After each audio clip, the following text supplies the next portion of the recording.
Hi, എൻ്റെ പേര് ഭവിത. ഞാനിവിടെ കർണാടക ബാങ്കിൻ്റെ കസ്റ്റമർ സർവീസ് അസോസിയേറ്റ് എന്നുള്ള പോസ്റ്റിലേക്കാണ് സെലക്ട് ആയത്.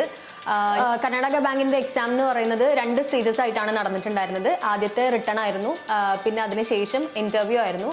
അപ്പോൾ റിട്ടൺ കഴിഞ്ഞതിന് ശേഷം ഇൻ്റർവ്യൂ എന്ന് പറയുമ്പോൾ എൻ്റെ ഒരു ബിഗിനർ എന്നുള്ള നിലയ്ക്ക് എനിക്ക് ഒരു ഐഡിയ ഉണ്ടായിരുന്നില്ല ഇൻ്റർവ്യൂ എങ്ങനെയാണ് അറ്റൻഡ് ചെയ്യേണ്ടതെന്നുള്ളത്. അപ്പോൾ അപ്പോഴാണ് നമുക്ക് സാറ് കണ്ടിന്യൂസ് ആയിട്ടൊരു ഇൻ്റർവ്യൂവിൻ്റെ മോക്ക് സെഷൻസ് നമുക്ക് അറേഞ്ച് ചെയ്ത് തന്നിട്ടുണ്ടായിരുന്നു. അതിൽ ഒരു ഇൻ്റർവ്യൂ ഹാളിലേക്ക് എൻ്റർ ചെയ്യുന്നത് തൊട്ടിട്ട് അത് കഴിഞ്ഞ് പോകുന്ന വരെയുള്ള കാര്യങ്ങൾ സാറ് നമുക്ക് നല്ലപോലെ ക്ലിയർ ആക്കി തന്നിട്ടുണ്ടായിരുന്നു.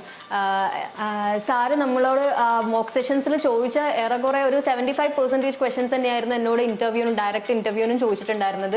അപ്പോൾ ശരിക്കും പറഞ്ഞു കഴിഞ്ഞാൽ സാറിൻ്റെ മോക്ക് സെഷൻസ് എനിക്ക് ഭയങ്കര യൂസ്ഫുൾ ആയിരുന്നു. പിന്നെ ഞാനിവിടെ വരുന്ന സമയത്ത് ഞാൻ കോൺസിൽ കുറച്ച് വീക്കായിരുന്നു. അപ്പോൾ റിട്ടൺ എക്സാംസിൻ്റെ കാര്യത്തിൽ എനിക്ക് ഭയങ്കര ഡൗട്ടായിരുന്നു ക്ലിയർ ആവുമോ എന്നുള്ളത്. പിന്നീട് ഇവിടെ നമ്മൾ യൂസ് ചെയ്യുന്ന ഷോർട്ട് ട്രിക്സും കാര്യങ്ങളും ഒക്കെ കൊണ്ടാണ് കോൺസ് ആണെങ്കിലും ഇമ്പ്രൂവ് ചെയ്യാനൊക്കെ ആയിട്ട് പറ്റിയത്. പിന്നെ നമ്മൾ വേറെ ഇൻസ്റ്റിറ്റ്യൂഷൻസിനെ വെച്ച് കമ്പയർ ചെയ്യുന്ന സമയത്ത് നമുക്കിവിടെ ഡെയിലി രാവിലെ ഒരു 1 hour ദ ഹിന്ദു എഡിറ്റോറിയലും അതേപോലെ തന്നെ എലോബറേറ്റ് ആയിട്ടുള്ള ന്യൂസ് പേപ്പർ ഡിസ്കഷനും നടക്കുന്നുണ്ട്.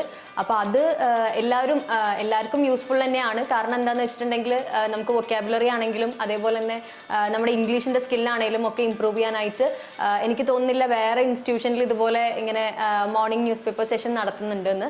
അപ്പോൾ അത് നമുക്ക് എല്ലാവർക്കും നല്ല യൂസ്ഫുൾ ആണ്. എനിക്ക് ഇൻ്റർവ്യൂവിനാണെങ്കിലും അത് ഒരു പ്ലസ് ആയിട്ട് തന്നെയാണ് തോന്നിയത്. കാരണം കറണ്ട് അഫയേഴ്സ് റിലേറ്റഡ് ക്വസ്റ്റ്യൻസ് ഒക്കെ ചോദിക്കുമ്പോൾ എനിക്ക് അത് ആൻസർ ചെയ്യാനായിട്ട് പറ്റി. എക്സാം ക്ലിയർ ചെയ്യാനായിട്ട് ഹെൽപ്പ് ചെയ്തിട്ടുള്ള വിനോദ് സാറിനും അതേപോലെ തന്നെ എജു ഹോമിലെ ബാക്കി സ്റ്റാഫിനോടും ഞാൻ താങ്ക്സ് പറയുന്നു. Thank you.